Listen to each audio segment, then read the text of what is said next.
They just do not get it. I swear to God, these people in the mainstream media, they just don't understand. They can't seem to understand. They can't seem to grasp this concept that their power, their influence, it's been diminished. Actually, it's been outright reversed. Anything the media trashes, anything the media says is bad, Americans support it. Anything the media praises, those special pieces of propaganda that gives them the woke boner, Americans hate it. Oftentimes, Oftentimes in sports or in life in general, teams and organizations, they adopt the personalities of their leader. Leadership is very important. Leadership can be the difference between success and failure. I remember at my old job, my former boss, he was always bitter. I mean, this dude was always bitter. I actually felt bad for him because it had to be miserable to wake up every morning being as bitter as a glass of Don's hard lemonade. In the 7, maybe 8 years that I worked there, it was rare to talk to him when he was actually in a good mood. The rare cases where I actually called him, I learned to call on Friday afternoons. I quickly figured out he was typically in a good mood the closer we got to the weekend. His bitterness, it spilled over into the managers. Many people working at the company, they didn't like working there. And one of the reasons they didn't like working there was because, to be perfectly honest with you, he was a difficult boss to work for. Typically, one of two things happen when you have bad leadership. People grit their teeth and bear it. They keep their mouths shut and vent their frustrations elsewhere. Or people use their voice and they rebel. I don't think I have to sit here and explain to you guys the type of leadership that we have in Washington. Let's just be real here. Our leadership, it absolutely sucks. Matter of fact, I wouldn't even call it leadership. We have a complete lack of leadership in Washington, D.C. John Biden is no leader. This dude can't even lead his own family. Does anyone look at Kamala Harris as an inspirational figure? Leaders are supposed to inspire people. The only thing Kamala Harris inspires people to do is to educate yourself, because if you don't, you'll end up just like her. And when I say educate yourself, I'm not talking about paying hundreds of thousands of dollars for a diploma from Woke U. I'm talking about educating yourself. As a result of the shitbirds in Washington and their complete lack of leadership, we are starting to see more and more normal people resist. We are starting to see normal people use their voice. We have covered the boycott of Bud Light extensively here on the channel. Hell, Bud Light, they are no longer being boycotted. Bud Light has been outright abandoned. That brand is dead.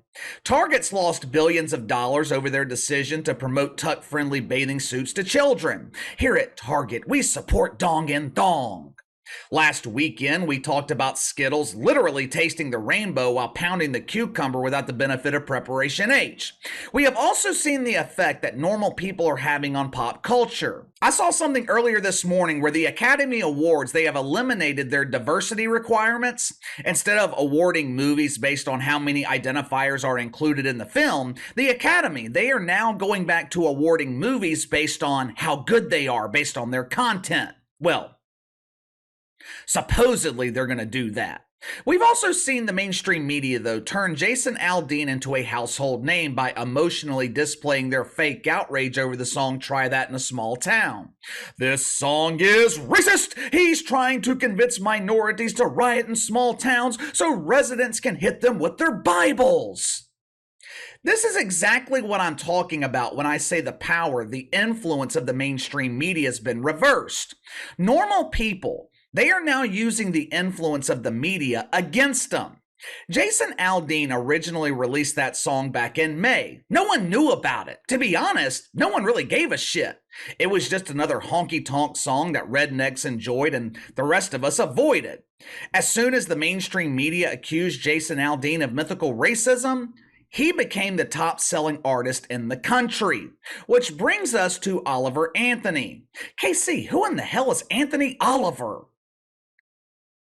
Hell if I know. My first question was, why does this dude have two first names? Did his parents get confused on the birth certificate? Mr. Anthony, He was actually born Christopher Anthony Lunsford in Farmville, Virginia. Being from a place like Farmville, I think it goes without saying that Oliver Anthony enjoys honky-tonk music, country music. This dude actually lives off the grid. The FBI, they've got the technology to sit in Washington and watch a baboon spank his winker in Ethiopia, but they would not be able to find Oliver Anthony. Until a week ago, this dude was completely unknown. Last week, he released his debut song titled Richmond North of Richmond. The song was viewed millions of times thanks to people like Joe Rogan and Dan Bongino praising the song and the lyrics. But the song really didn't capture the attention of the mainstream until the shitfucks in the media started complaining about it. You see, the lyrical content in Richmond North of Richmond, it is a real problem for members of the media. The rich men Oliver Anthony's talking about, they happen to be butt buddies with members of the media. He's talking about the doofus, useless politicians in Washington, D.C. And even though he doesn't mention him by name, I'm pretty sure that most likely he's mainly talking about our fearless leader, John Biden. Listen to some of this fake outrage in the media. Headline at The Guardian: Richmond North of Richmond punches down. No surprise, the right wing loves it. Translation: if you like this song, you're a dumbass redneck. According to The Guardian, which used to be called the Native American until deacons at Woke United Methodist claimed that term was offensive. But according to The Guardian, this song by Oliver Anthony, it is extremely dangerous. He pushes this lie that the welfare system's being abused. Lie? Lie? You mean to tell me the welfare system in America's not being abused? We have families that are on generational welfare. We have women in the WNBA collecting woke welfare for playing pretend basketball. We have a welfare system designed to keep people from getting married while also encouraging them to have babies. They keep the baby, the system will compensate them monthly for it. If they decide they don't want the baby, that same system will pay for its disposal. Does that sound like an efficient moral system to you? The truth is, the welfare system, it was designed to keep its recipients dependent on the government. It was designed to destroy your motivation, eliminate your power, and keep you reliant on some doofus politician. But let's keep going, because the fake outrage in the media gets better. According to The Independent, Oliver Anthony is fat phobic. This man is a fattest. Here we go again.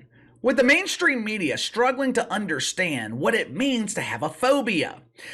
Let me explain this again. If you have a phobia, it means you're afraid of something. Me personally, I'm afraid of tight spaces. I don't do well in close quarters. I'm claustrophobic. One of my good friends, he's afraid of geese. I'm not making this up. We're playing golf one day. He's driving his golf cart down the path and a pair of geese attacked him. This dude was so afraid, he jumps out of the moving golf cart, jumps in front of it, trying to run away from the attacking geese, and he runs himself over with his own fucking golf cart. My dumbass friend, he's Anita Dave phobic? Whatever. But according to the mainstream media, Oliver Anthony, he's fat phobic. Why? Is it because he runs and hides when he sees a fat person? Is it because he's triggered when he sees Lizzo on the cover of the swimsuit issue? Well, that's a bad example. I think most of us men are triggered when we see Lizzo uncovered. But according to The Independent, Oliver Anthony, he is fat phobic because there is a lyric in the song talking about people identifying as Lizzos becoming obese off the government cheese. Let me make sure I'm understanding this correctly. The media is accusing Oliver Anthony of being fat phobic because he's telling the truth? NBC News, they are calling this song a conservative anthem. Translation: this song is resonating with normal people, and that is a real problem for the shit fucks. The truth is, there is absolutely nothing political about this song. Oliver Anthony, he's publicly admitted he knows very little about politics. He's not a political dude. He doesn't get involved. He simply wrote a song describing the current state of America and its leadership. And normal people relate to the song because They think what he is saying is true. As a result of the media's fake outrage, Oliver Anthony is well on his way to becoming a millionaire. The song is currently #1 on iTunes for now. It would not surprise me if Apple removed the song from their platform. As I was preparing this video this afternoon, I was notified that Apple had removed Glenn Beck from their platform. Why? They didn't provide an explanation. I mean, it could be just a simple glitch and Glenn Beck will be restored, but if I had to guess, Apple removed Glenn Beck because he was being too truthful. The mainstream media is doing everything they can to suppress the truth. Oliver Anthony, he initially gained attention because he was praised by Joe Rogan, but like I said, the fake outrage in the media pushed him into the mainstream. They had to demonize him. They had to convince people not to like this song. They can't have the majority of the population supporting this song because it is the antithesis to their agenda. The mainstream media, they are coming to the harsh realization that they no longer have the influence they once had. The influence of the media, it's been reversed. It's being used against them. Anything the media supports gets rejected by normal people. The media used to have the power to shape public perception. Today, they are reacting to public perception and failing to change it. Credit to Oliver Anthony, though. This dude should be viewed as an inspiration. His success, it's what makes this country great. If someone living off the grid in Farmville, Virginia can succeed in this country, then success is possible for anyone. Race, gender, sexual orientation, none of that matters. If you create music, if you create content that is relatable, people will support you, which is why some of these outlets in the mainstream media are struggling. They are not making content that people can relate to. Now, I'm not sure when Billboard will release their updated charts, but it would not surprise me if Oliver Anthony #1 on the Billboard charts. Normal people, they are now supporting things to spike the media. Oliver Anthony, his music, it ain't my thing. I don't like country music, but I do like Oliver Anthony, and I will support him. But give me your thoughts. Oliver Anthony releases a song that perfectly describes politicians in Washington and the current state of the country. Mainstream media, they throw another temper tantrum expressing their fake outrage. What did you think of the song? Have you heard it yet? What did you think of it? Will Oliver Anthony become the next Jason Aldean, top the Billboard charts? You let me know. Sound off in the comments below. Make sure to like and subscribe. Click the notification bell to receive all notifications from the channel. Best way to contact me is by email at btlkc84@gmail.com, KC_BTL84 on Twitter. I'll see you guys tomorrow.